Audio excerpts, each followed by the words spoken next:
4 commitments. Number 1 commitment, as a human being, I am one of the 7 billion human beings.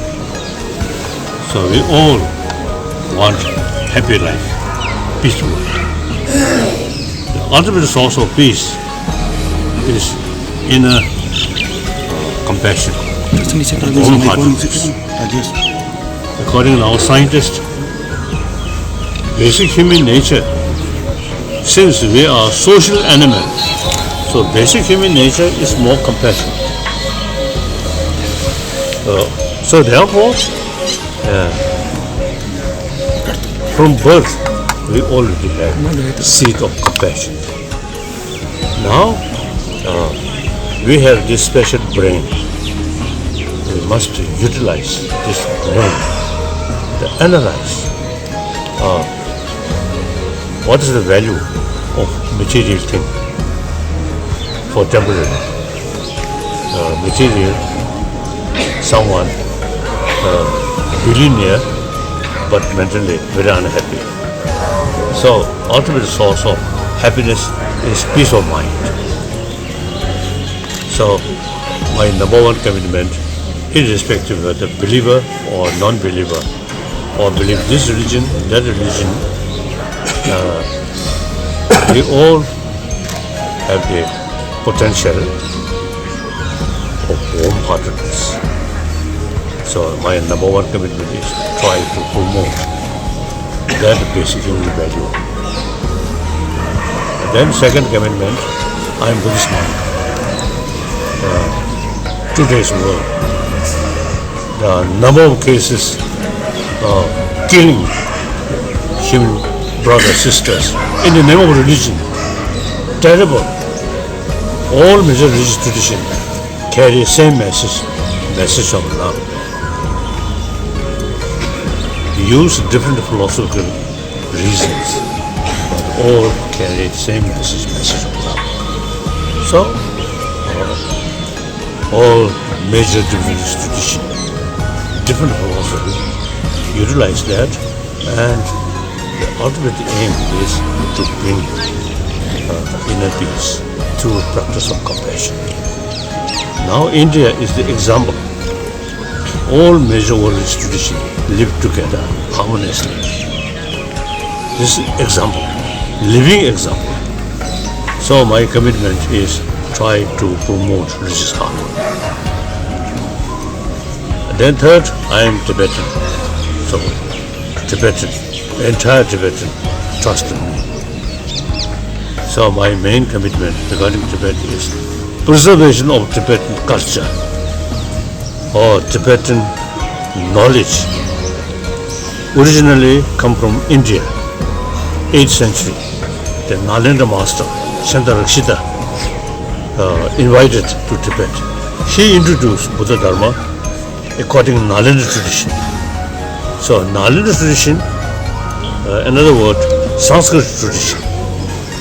So much utilize reason, analyze, analytical meditation. So Pali tradition is the foundation of Buddha Dharma. Wonderful. But Pali tradition not much emphasis, utilize logical approach. The Nalanda tradition very much use logical approach. So even Buddha's own word, some Nalanda master, you see, raise question, this Buddha's teaching, we cannot accept, because this, if you accept that, it goes against reason, like Nagarjuna and Buddha Balita and Dharmakirti, Chandrakirti. Now these great masters of Nalanda, they analyze Buddha's own word. I think that's quite wise, isn't it? Yeah. So that now originally come from India, from Nalanda. Now Nalanda completely ruined, nothing there. Some pigeons flying here and there. So this teaching, knowledge, since 8th century, we kept all this knowledge. So I really feel worthwhile preserve. And this is a Nalanda tradition should not consider just a religious matter. These, like psychology and physics, particularly quantum physics, and then logical approach. These are academic subjects, not religious subjects. Although these come from Buddhist text, but itself we should consider academic subject. So my number three commitment regarding Tibet, we have this knowledge over 1,000 years very much sort of preserved. So now I feel over last now 60 years and particularly last 40 years, I have a lot of sort of meeting with scientists and religious leaders. Then also religious leader from Pali tradition, Sri Lanka, Thailand, Burma, Cambodia, Laos, and then China, Japan, Korea, Vietnam, Mongolia. You see, now I think the knowledge which we, you see, kept through rigorous sort of effort. Firstly, these root texts we learned by heart. Myself, age 6-7 years, I already started learning by heart, memorize. At that time, I was very reluctant, very lazy student. But you see, as a tradition, my tutor, you see very much sort of emphasize learning these things. And then also, sometimes my teacher keep one whip to thread me. That whip, yellow color. So suppose the student to whom use this whip, suppose is a holy person. So whip also yellow whip. So consider yellow, I consider holy. But I know if holy whip use, I do not think any difference of holy pain. So I study. Any message like for that. China government? Any message for China government, Guruji? Now China traditionally Buddhist country. Now today, I think the biggest number of Buddhist population in China.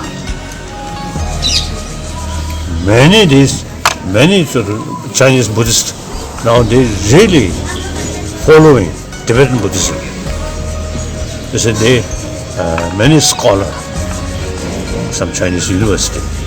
You see, I think about 3 years ago, one Peking University carried survey how many Buddhists in China. Then they conclude, their report mentioned about 300 million Buddhists. And many of these Buddhists are educated.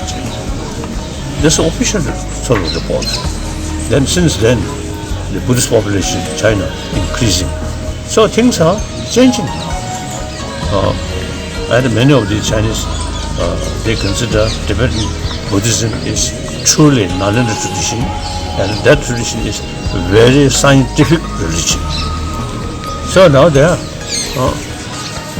truth. We have truth, power of truth. Chinese communist power of gun. Long run, power of truth is much stronger than power of gun.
realize ancient Indian knowledge.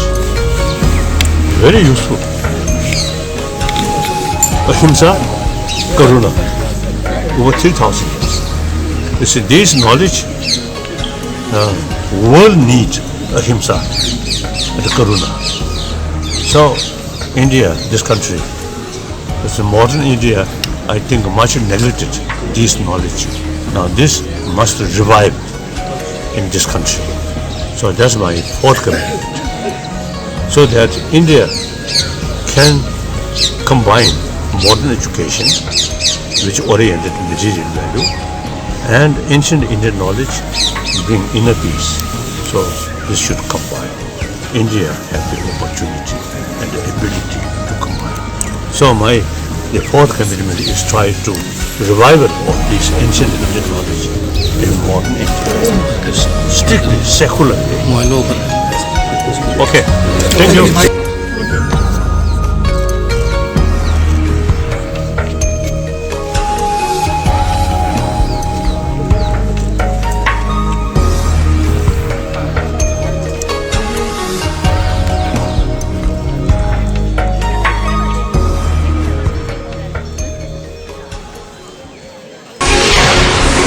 ATN Live.